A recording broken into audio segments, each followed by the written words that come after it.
devil has deceived and infiltrated the religious system of the world through Catholicism, a counterfeit religious system heavily rooted in the occult, speaking lies and professing to the world that they are something of which they are not.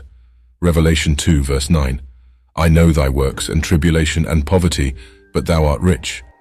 And I know the blasphemy of them which say they are Jews and are not, but are the synagogue of Satan. Matthew 24 verse 3-4. And as he sat upon the Mount of Olives, the disciples came unto him privately, saying, Tell us, when shall these things be? And what shall be the sign of thy coming, and of the end of the world? And Jesus answered and said unto them, Take heed that no man deceive you. Amen.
Jesus Christ warns about the deception in the last days.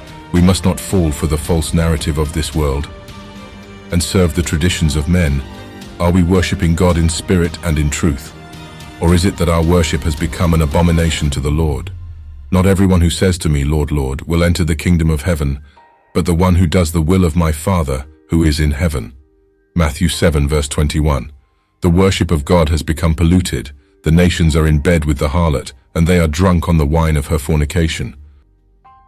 Another great deception is right before our very eyes, and the charismatic churches has sided with this great error, the evil star.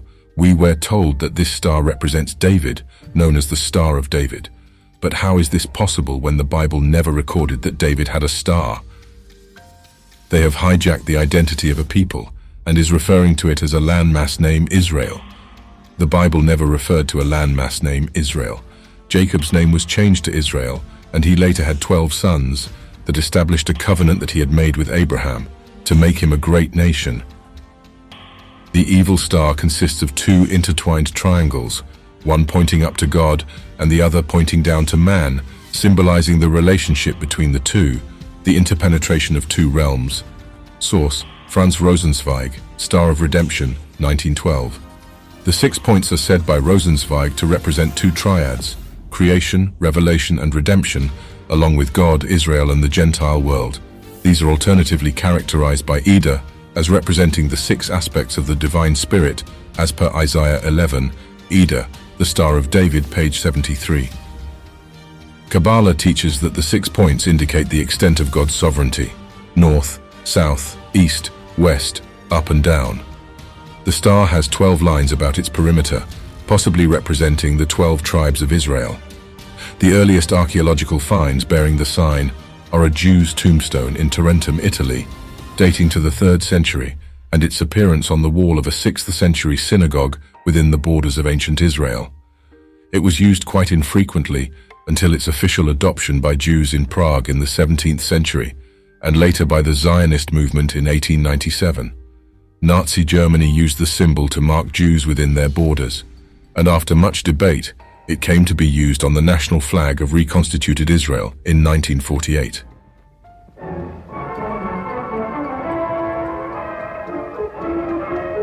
The city of Haifa and its harbor become the center of bitter conflict as the new Jewish state is born in the tense atmosphere of civil war. Haganah troops search for Arabs after capturing the city. Arab strongpoints are taken after being blasted to rubble. During the mopping up operations, Haganah forces seek out every Arab, and barricades are set up to screen those who had not already fled the city. Everyone is searched. With the relinquishing of the British mandate, Palestine is rocked by full-scale war, and both sides mobilize. Arab captives are held for evacuation to Acre. Women flee with what belongings they can carry. And as Palestine struggles for national existence, the conflict catches the inevitable innocent in its toils. Meanwhile, at Lake Success, the United Nations wrestles with the problem. Here, Sir Alexander Cadogan states Britain's unchanging stand on the mandate. Palestine's case is before the World Parliament, as Arab delegates look on stonily. In a tense atmosphere, the Assembly hears a statement of momentous importance read by United States Delegate Jessup. The United States recognizes the provisional government as the de facto authority of the new state of Israel.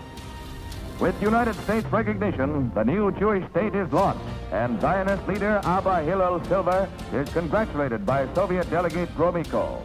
An historic moment for Zion, which is celebrated in Washington at the office of the Jewish Agency for Palestine, as a small boy runs the flag of the new Jewish state out on the staff. After 2,000 years, a Jewish nation once again exists. And while there is a rattle of gunfire in the Holy Land, there is cheering in Washington and Hebrew dances of joy for a Jewish homeland that has been reborn. As a result, the Star of David is now universally recognized as a representation of Judaism, Israel, and Zionism. However, this symbolism did not appear until the reign of King Solomon. King Solomon was the wealthiest man on earth at that time of his reign, so basically he would have countless wives and concubines. But with all that lust and power came at a price. When one of his wives lured him into the occult of witchcraft, which is now known as Kabbalah. Many scholars have already debunked that the Star of David had nothing to do with his father David, but more with Solomon, his son. It's believed the pentagram symbol represents Lucifer, which is ironic because when thinking of a holy place, Israel is a polytheistic mecca of religious beliefs, but Judaism and the Jesuit order is by far the most prominent. Ironically though, when asking a contemporary Israeli what the flag represents, usually the answer will be Star of David, which is never mentioned in the Bible, but more evidence is uncovering its origin, and so far all the signs lead to Solomon's ring, Saturn, and the worshipping of Moloch. Because the Star of David is just a symbol of Saturn, and Moloch Remphan are Saturn deities. The Star of David is not a new symbol. In fact, it is very ancient, and I do believe that it is a symbol of the Saturn gods. Side note, it's quite convenient that a perfect hexagonal storm is on the planet of Saturn, isn't it? Which a Star of Remphan would fit perfectly into. I believe somehow Jews are practicing Saturn worship. The black cube is also a symbol of Saturn, and some Jews wear this weird black cube called tefillin. Tefillin are two black leather boxes with straps that Jewish adults wear during morning prayers. They are also called prayer boxes or phylacteries, pagan religion of Saturnalia.